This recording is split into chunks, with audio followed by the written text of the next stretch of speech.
Lots of the content in this course is about trying to help us choose what to do. Should we focus on poverty or climate change? Should we help directly or try to change a policy at a government level?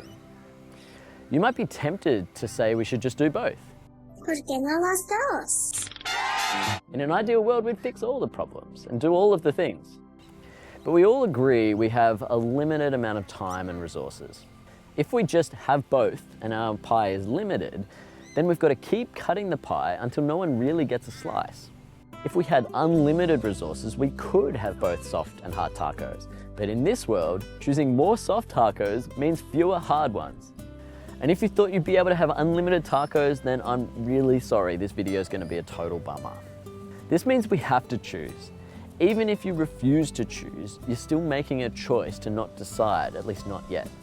I get it, I can't choose either. I'm still upset there's not infinite tacos. If we choose both hard and soft tacos, we're still making a choice to have half as many soft tacos, which is a tragic mistake.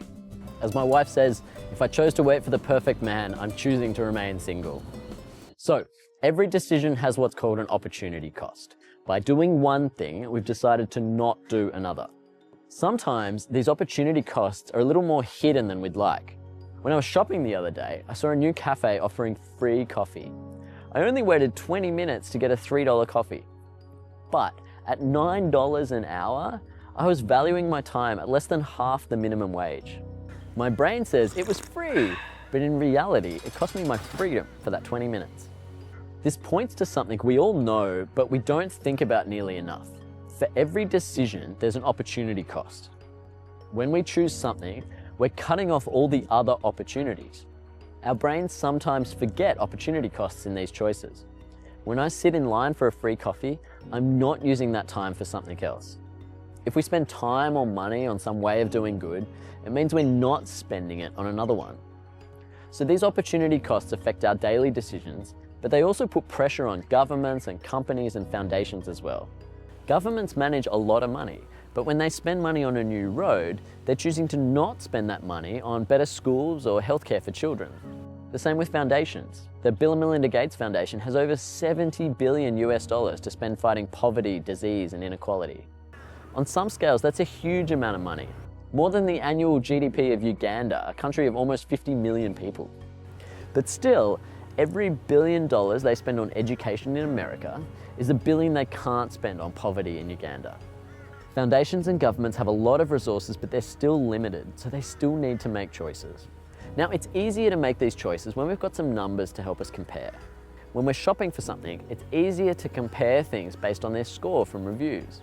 These numbers aren't perfect, but they can help separate the best from the rest. So how do we put some numbers on our efforts to do good?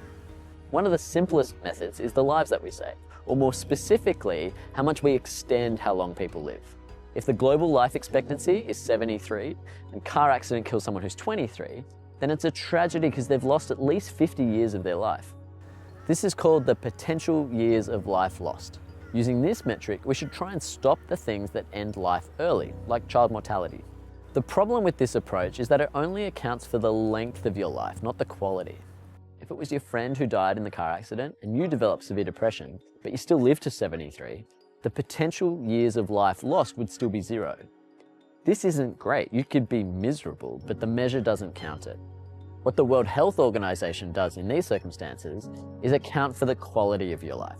If living with severe depression is half as good as being well, then living for 50 years with depression costs you 25 quality adjusted life years, or QALYs. If you could stop that person from developing depression, you'd save 25 QALYs. If you stop the person dying in the car accident, you'd save 50 QALYs. So if you stop the car accident altogether, you'd save 75 QALYs, 50 from the years of life they lost and 25 for your depression. But add to that all the QALYs you're losing for reducing all these terrible things to numbers. I get it. It feels cringe to quantify stuff like death and disability. But without these numbers, we're stuck with only trying to feel the differing degrees of cringe. So the numbers help us compare different outcomes and add them together. With QALYs, a year of perfect health is 1 quality adjusted life year. You lose a QALY when you lose a year of healthy life, or the quality of your life goes down enough. So how do we know how much the quality of life goes down?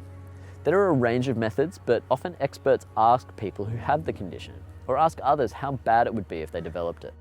For example, according to this review, a year lived with severe depression is about half as good as a year lived with no depression. Assuming you could take someone with severe depression and restore them to full health for 2 years, your intervention would add 1 QALY.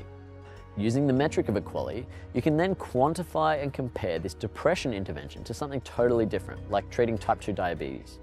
For that, a year of healthy life is about 13% better than a year having type 2 diabetes. This would mean that curing someone's diabetes for about 8 years gives back 1 QALY, or you could cure 8 people's diabetes for 1 year. You can see QALYs allow us to compare how good it would be to treat depression versus other conditions like diabetes. Assuming the treatments cost the same, choose the one that increases more QALYs because it extends life, improves the quality of life, or both. It allows us to compare things even when one targets physical health and the other mental health. When you're reading in this space, you might also hear the acronym DALYs, or Disability Adjusted Life Years. The simplest explanation of DALYs is that they're the reverse of QALYs. Interventions are designed to fix a problem and give you QALYs, increasing quality adjusted life. But a disease, on the other hand, might cause a problem and give you DALYs, adding disability or shortening life. Basically, QALYs are good and DALYs are bad. And for most people, most of the time, you can treat them as being the opposite of each other.